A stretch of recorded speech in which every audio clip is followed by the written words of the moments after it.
When life gets unpredictable, preparation matters. In medicine, it's all about staying alert, ready for whatever comes through the door. On the road, it's no different. That's why Volvo designs vehicles to help anticipate risk, reduce harm, and protect lives. The Volvo XC90's advanced safety systems inspire confident decisions wherever the road takes you. The Volvo XC90, for life. Proud sponsor of the Pit Podcast. Learn more at volvocars.ca/safety. The 1960s saw the introduction of the CEGEPS system in Quebec, and since its introduction into the educational system, the province has seen a positive and significant outcomes amongst students who attend CEGEPS. And there's a new study that juxtaposes Quebec with Ontario and takes a look at the success of the CEGEP system. With more on this, we go to Pierre Fortin from the Department of Economics at UQAM. Pierre, welcome to the show. Hi, how are you? I'm doing great. I'll tell you. Good. I'll tell you this, Pierre. I loved going to CEGEP. You know, I went to Dawson College. It was the best 2 years of my educational life. I absolutely adored CEGEP. I loved what I learned there. You did a study looking at CEGEPS. You're not the only one. Mm-hmm. I mean, there are 3 members of the Parents Commission in the 1960s who were from English Quebec, Mr. Monroe, Mr. McElhone, and Mr. Dixon. And I mean, the big Anglo CEGEPS, John Abbott, Dawson, Vanier, Champlain, and Heritage are among the best higher education institution in Canada. So, can you tell us, Pierre, why you decided, and you and call your colleagues, why you decided to take a look at the success of the CEGEP system compared to other systems? Well, it's partly because my wife was an assistant deputy minister of education in Quebec City, and therefore partly responsible for the colleges, and she was nice enough to have my mind focus on that.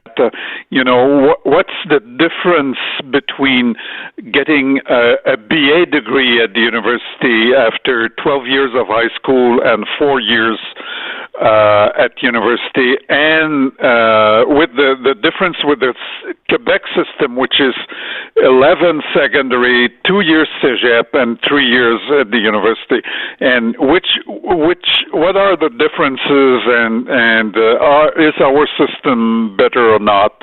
So I was intrigued by that question from her, and therefore I started to look at the data, and we went down to census data of 2001 to look, and we looked at the history of the growth of higher education in Canada, Ontario against Quebec, for example. And I love comparing ourselves to Ontario, because I really do believe Quebec is way better than Ontario. So why don't you tell me? You're a good Quebecer.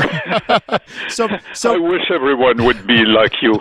Well, Pierre, so why don't you tell me what the data tells us? Give us the evidence that when it comes to post-secondary education, Quebec has been getting it right compared to Ontario. Okay.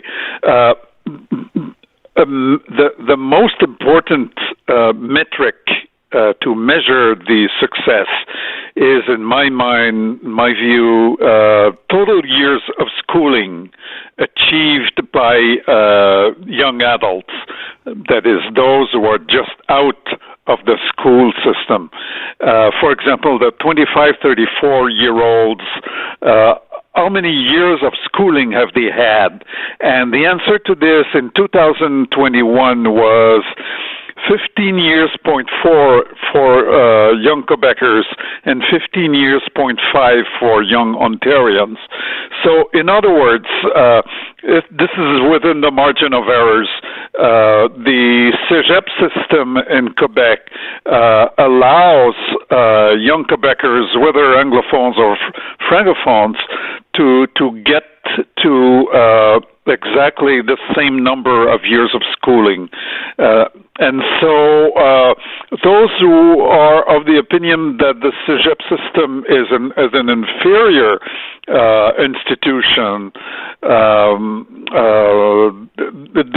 they have really things upside down. I mean, it's now clear that the CEGEPS system is doing the job properly, and as well as the system in the rest of North America. So, of course, with our CEGEP system, we lose a year of high school, we lose a year of university. That gets converted to 2 years of CEGEP. Let's talk about why that little difference that we have in Quebec actually leads to better outcomes. Well, the people who thought about that, they wanted two things to be achieved. First of all, they realized that in the mid-1960s there was a low educational attainment for young Quebecers. They were very much behind young Ontarians. And second, intermediate institutions in Quebec between the secondary and the university, where it was a mix-up of all sorts of mixed bag of schools, like a teacher's school, nursing schools, technical training school, classical training, home economics, and the Anglo High School also at the same time. So those people in the Parent Commission, the Commission of Inquiry on Education in Quebec, wanted to do a big cleanup and streamlining of the curriculum. So, in other words, the low educational attainment in Quebec and the mixed bag of institutions that was a hindrance to the development were their two major concern. And so they realized that the level of education between the secondary school and university was where the reform had to be. It was very daring. I mean, because nowhere else in North America was there a 2-year system or 3-year system between secondary school and university, which was distinct from those two. In the rest of North America, if you want a BA, it's 12 years of high school and 4 years at the university. There's no intermediate, and so that was their concern. We are with Pierre Fortin from the Department of Economics at UQAM, recently conducting a study looking at the success of the CEGEP system in Quebec. Last question for you, Pierre. If the CEGEP model is so successful, why don't you think other places in North America, our neighbors in Ontario, why don't you think they do it?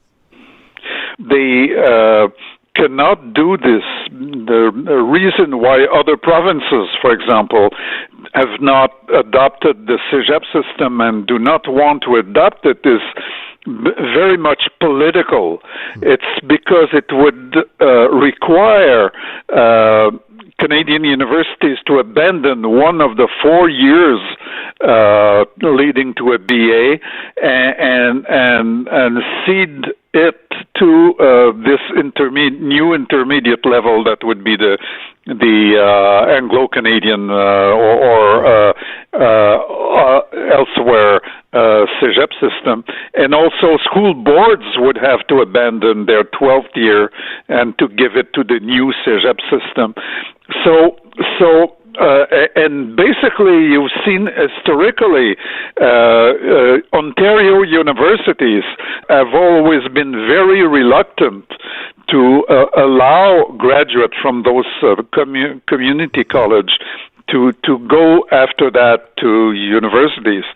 Pierre, a fascinating discussion. We have to leave it there. Thank you so much for coming on the show. Okay, thank you very much. That is Pierre Fortin from the Department of Economics at UQAM.